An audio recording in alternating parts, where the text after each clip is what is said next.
Hi అండి, నేను మీ Chandrika. Welcome back to ask wonders. ఈరోజు వీడియోలో చక్కటి హెల్తీ బ్రేక్ఫాస్ట్ మిల్లెట్ ఇడ్లీని చూపించబోతున్నానండి. పిల్లలకైనా పెద్దలకైనా ఇది చాలా మంచి బ్రేక్ఫాస్ట్ రెసిపీ అండి. హెల్దీ బ్రేక్ఫాస్ట్ రెసిపీ అనమాట. జనరల్గా మనం మిల్లెట్ ఇడ్లీ చేసుకునేటప్పుడు బంకగా నోటికి చుట్టుకున్నట్టు అనిపిస్తుందండి. సో అలా కాకుండా మనం రోజువారీ చేసుకునే ఇడ్లీల మాదిరిగానే ఫ్లఫీగా స్పాంజీగా ఎలా చేసుకోవచ్చో ఈ వీడియోలో క్లియర్గా చూపిస్తానండి. చాలా రుచిగా ఉంటాయి. తప్పకుండా ట్రై చేయండి. ఇక లేట్ చేయకుండా ఈ మిల్లెట్ ఇడ్లీని ఎలా తయారు చేసుకోవాలో చూసేద్దాం పదండి. ముందుగా నేను ఇక్కడ 3 రకాల మిల్లెట్స్తో చేస్తున్నాను కాబట్టి 3 టీ గ్లాసుల మినపప్పుని తీసుకుంటున్నానండి. ఒకే రకం మిల్లెట్స్తో చేసుకుంటే 1 గ్లాస్ అయితే సరిపోతుందన్నమాట. ఇలా 3 గ్లాసుల మినపప్పుని తీసుకొని ఒకసారి శుభ్రంగా వాష్ చేసుకొని నీళ్లు పోసి 5-6 గంటల సేపు అయినా సరే దీన్ని నానబెట్టుకోవాలన్నమాట అండి. పప్పుని శుభ్రంగా కడిగేసి నానబెట్టేసుకోండి. ఇప్పుడు మరొక గిన్నెలోకి 3 మిల్లెట్స్తో చేస్తున్నాం కాబట్టి అలాగే 3 గ్లాసుల ఇడ్లీ రవ్వను కూడా తీసుకుంటున్నానండి. 1 గ్లాసుకి 1 గ్లాసు ఇడ్లీ రవ్వ చొప్పున 3 రకాల మిల్లెట్స్కి 3 గ్లాసుల వరకు రవ్వనైతే తీసుకొని శుభ్రంగా వాష్ చేసుకొని నానబెట్టేసుకోండి. ఇప్పుడు మనం మిల్లెట్స్ని జొన్నలు అదే టీ గ్లాస్తోని 1 గ్లాస్ వరకు తీసుకుంటున్నామండి. అలాగే అదే గ్లాస్ తోటి కొర్రలు కూడా 1 గ్లాస్ అనేది తీసుకోవాలి. మనం ఏదైతే తీసుకున్నామో దాంతోనే తీసుకోవాలన్నమాట. కరెక్ట్గా ఉంటుంది కొలత.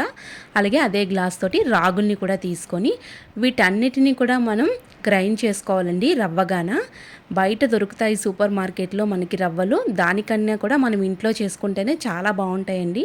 నేను ఇంట్లోనే శుభ్రంగా గ్రైండర్లోని చక్కగా రవ్వనైతే నేను ఆడేసుకున్నానండి. చాలా బాగా వస్తాయి.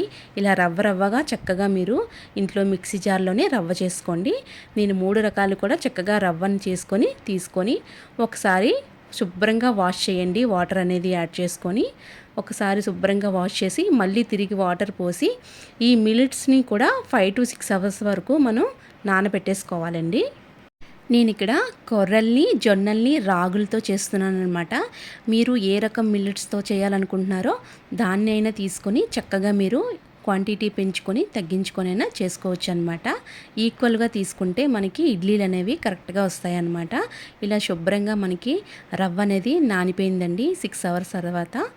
డైలీ ఈ మిల్లెట్స్ తీసుకోవడం వల్ల హెల్త్ బెనిఫిట్స్ అయితే చాలా ఉన్నాయన్నమాట.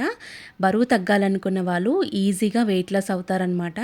వీక్లీ 2-3 టైమ్స్ అయినా సరే ఏర్పాటు చేసుకొని చక్కగా ఈ మిల్లెట్స్తో ఇడ్లీలను పెట్టుకొని మార్నింగ్ టిఫిన్ కింద హ్యాపీగా తినేసేయచ్చు అనమాట. ఈలోపు మనకు పప్పు నానిపోయిందండి. చూద్దాము. ఇప్పుడు ఈ పప్పునంతా కూడా గ్రైండ్ చేసుకోవాలన్నమాట. ఒకవేళ మిక్సీ జార్లో వేయాలనుకున్న వాళ్ళు చల్లటి వాటర్ని వేసుకొని చక్కగా గ్రైండ్ చేసుకోండి. నేను ఇక్కడ గ్రైండర్లోనే గ్రైండ్ చేస్తున్నానండి. చక్కగా మనకి ఫ్లఫీగా మనకి కరెక్ట్గా బ్యాటర్ అనేది రావాలంటే గ్రైండర్లో చేసుకోవచ్చు. ఒకసారి మిక్సీ జార్లో చేసుకున్న వాళ్ళు కూల్ వాటర్ని యాడ్ చేసుకుంటూ ఫ్లఫీగా వచ్చేంత వరకు పిండిని మెత్తగా రుబ్బుకోండి. ఈలోపు మనం ముందు మిల్లెట్స్ని అంతా కూడా చక్కగా క్లాత్లోని వడకట్టుకోవాలండి. ఇలా సన్నటి క్లాత్ని తీసుకొని ఒక్కొక్క మిల్లెట్ని చక్కగా మనం సపరేట్గా వాటర్ అంతా ఏం లేకుండా చక్కగా వడకట్టేసుకోవాలండి. చక్కగా రవ్వగా మనకు తడి లేకుండా చక్కగా మనం క్లాత్లో వేసి పిండేసేయాలన్నమాట గట్టిగాన. చూస్తున్నారు కదా, అన్నీ సపరేట్గానే మనం పిండుకోవాలన్నమాట. ఏమాత్రం కూడా కలవకూడదనమాట. మనం సపరేట్గా చేస్తున్నాం కాబట్టి ఒకవేళ మీరు మొత్తం 3 కలిపి చేసుకోవాలనుకుంటే కలిపేసుకోవచ్చు అనమాట. ఇలా నేను సపరేట్గా చేస్తున్నాను కాబట్టి నేను సపరేట్గానే చూపిస్తున్నాను. ఇలా చక్కగా మనకి రాగి రవ్వని ఇలా ఏర్పాటు చేసుకొని ఒక గిన్నెలో తీసుకొని పెట్టేసుకోవాలి. అలాగే మనకి కొర్రలను కూడా చక్కగా ఇలా క్లాత్లో వేసి గట్టిగా వాటర్ లేకుండా పిండేసేయండి. తర్వాత అలాగే జొన్నల్ని కూడా తీసుకొని మనం పిండేసుకోవాలన్నమాట. ఇలా మొత్తం 3 కూడా పిండేసి పక్కన పెట్టేసేయండి. ఈ మిల్లెట్స్ చాలా ఆరోగ్యానికి చాలా మంచిదండి. ఎన్నో అనారోగ్య సమస్యలన్నీ కూడా మనకి దూరం అయిపోతాయి అన్నమాట. అలాగే చిన్నపిల్లలకు కూడా చాలా మంచిదండి. వాళ్ళు తినే ఫుడ్లోని డైలీ ఫుడ్ చక్కగా ఏదో ఒక మిల్లెట్ని చేరేలా చూసుకోండి.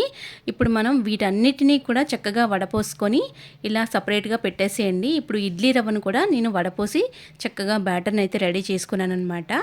ఇప్పుడు మనం ఒక్కొక్క మిల్లెట్లోకి ఒక్కొక్క కప్పు చొప్పున ఈ ఇడ్లీ రవ్వను అయితే వేసేస్తామన్నమాట. మిల్లెట్స్లో వాటర్ ఏమీ లేకుండా చూసుకోండి. ఇప్పుడు ఇడ్లీ రవ్వని ఒక్కొక్క కప్పు చొప్పున ఒక్కొక్క మిల్లెట్లోకి యాడ్ చేసుకోవాలన్నమాట. మొత్తం రవ్వలన్నీ సపరేట్గా పెట్టుకుని మనం తీసుకున్న ఇడ్లీ రవ్వని చక్కగా పిండేసుకొని ఒక్కొక్క కప్పు చొప్పున మనం తీసుకున్న క్వాంటిటీకి 3 కప్పుల వరకు మనకి రవ్వ అనేది వచ్చిందండి. ఇప్పుడు నేను 3 కప్పుల రవ్వని చక్కగా ఈ మిల్లెట్స్లోకి యాడ్ చేస్తున్నాను.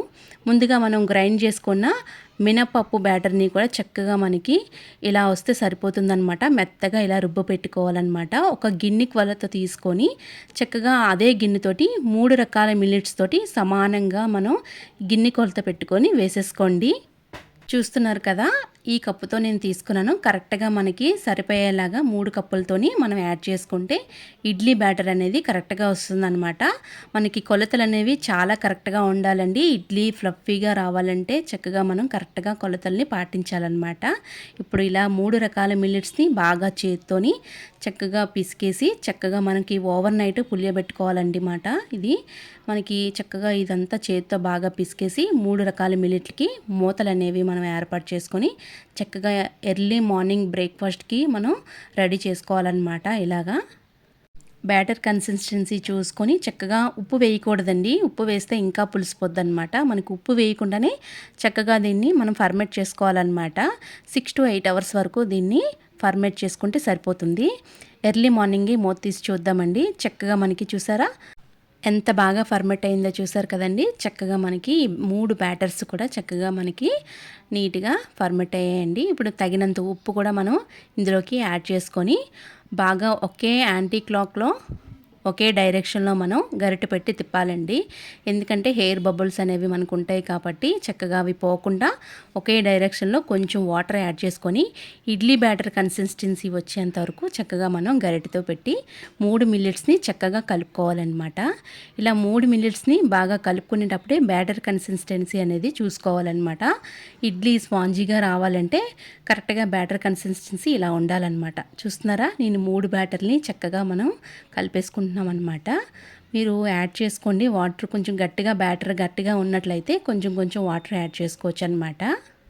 ఇప్పుడు మనం ఇస్తరాకుల్లో ఈ ఇడ్లీలు అనేవి పెట్టుకోవాలన్నమాట. మనకి ఇస్తరాకు ఫ్లేవర్ అనేది చక్కగా దీనికి బాగా పడుతుందన్నమాట. ఇలా కోన్ షేప్లో మనం ఇస్తరాకుల్ని చక్కగా చీపురు పుల్లలతో కవర్ చేసుకుంటూ కోన్ షేప్లో చుట్టేసుకోవాలన్నమాట. ఇలా మొత్తం కోన్లన్నీ ఏర్పాటు చేసుకున్న తర్వాత ఒక్కొక్క బ్యాటర్ని చక్కగా మనకి వేసేసుకోవాలన్నమాట. ఇలా వేసేసిన కోన్స్ అన్నిటినీ కూడా మనం గ్లాసులో పెట్టి స్టీమ్ చేసుకోవాలన్నమాట. ఇడ్లీ పాత్ర ఉంటే ఇడ్లీ పాత్రలోనే మనం కుక్ చేసుకోవాలన్నమాట. నేను ఇక్కడ కోన్ నిలబడడానికని గ్లాసులో పెట్టి చూపిస్తున్నాను చూడండి. చక్కగా ఇలా గ్లాసులో పెట్టేసి మనకి ఇడ్లీ పాత్రని ఒక 10 నిమిషాల ముందే స్టీమ్ చేసుకోవాలన్నమాట. ఇలా అడుగునే ఒక స్టాండ్ పెట్టండి.